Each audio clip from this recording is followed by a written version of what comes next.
Hi friends, எல்லோரும் எப்படி இருக்கீங்கங்க? நல்லா இருக்கீங்களா? வெல்கம் டு காரை ஸ்பெஷலுங்க. Please subscribe my channel. இன்றைக்கி நாம் பார்க்க போகிறது சிக்கன் தவா ஃப்ரை. வாங்க அதை எப்படி செய்யலான்னு பார்க்கலாம்.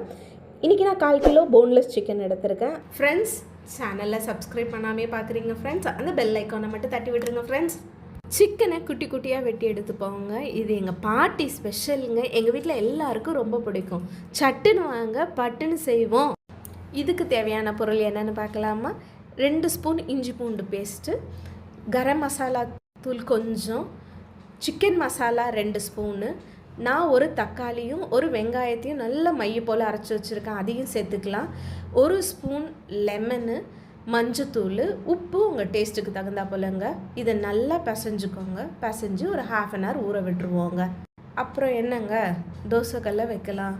எண்ணெய் ஊற்றி பெருஞ்சீரகம் போட்டு அதில் கொஞ்சம் வரமிளகாவையும் கிள்ளி போட்டு கருவேப்பிலையும் போட்டுட்டு நம்ம ஊற வச்சுருக்க இந்த சிக்கனை எடுத்து இப்போ தோசைக்கல் ஃபுல்லாக ஸ்ப்ரெட் பண்ணி வச்சிடலாங்க. ஸ்ப்ரெட் பண்ணி வச்சு ஒரு 2 நிமிஷத்துக்கு அப்புறம் மூடியை போடுங்க.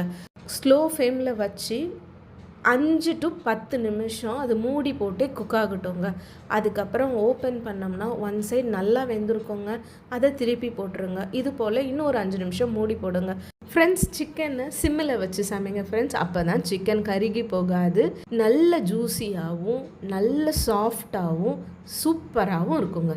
அப்படி ஒரு பரட்டு, இப்படி ஒரு பரட்டு, ஒரு 2 நிமிஷம் பரட்டி போட்டு எடுத்தோம்னா டேஸ்டான ஜூஸியான சிக்கன் தவா ஃப்ரை ரெடி. இன்றைக்கி Monday friends, as usual late தான். என் ஹஸ்பண்ட் இன்றைக்கி வெளியே சாப்பிட்டுக்கலான்னு சொன்னாங்க. ஆனால் எனக்கு நம்மக்கிட்ட சிக்கன் இருக்குது, ஏதாவது ஒன்று வித்தியாசமாக செய்யலான்னு தோணுச்சு. அதுக்கு தாங்க இந்த தவா ஃப்ரை. ஆக்சுவலாக அவர் சர்ப்ரைஸ் ஆகிட்டார் தெரியுமா. ஈவினிங் வந்து சொல்கிறாரு, எப்படி இவ்வளோ சீக்கிரம் ஒரு சூப்பரான டிஷ்ஷை எனக்கு ரெடி பண்ணி கொடுத்தேன்னு. அவ்வளோ டேஸ்ட்டாகவும் அவ்வளோ சிம்பிளாகவும் செய்யக்கூடியதுங்க. நீங்களும் கண்டிப்பாக ட்ரை பண்ணி சர்ப்ரைஸ் பண்ணுங்கள் உங்கள் வீட்டில் உள்ளவங்களுக்கு. Thank you friends. மசாலா இன்க்ரீடியன்ட் பற்றி தெரியணுமா? கமெண்ட் பண்ணுங்கள் ஃப்ரெண்ட்ஸ். கீப் வாட்சிங். நெக்ஸ்ட் வீடியோவில் பார்க்கலாம். Bye friends.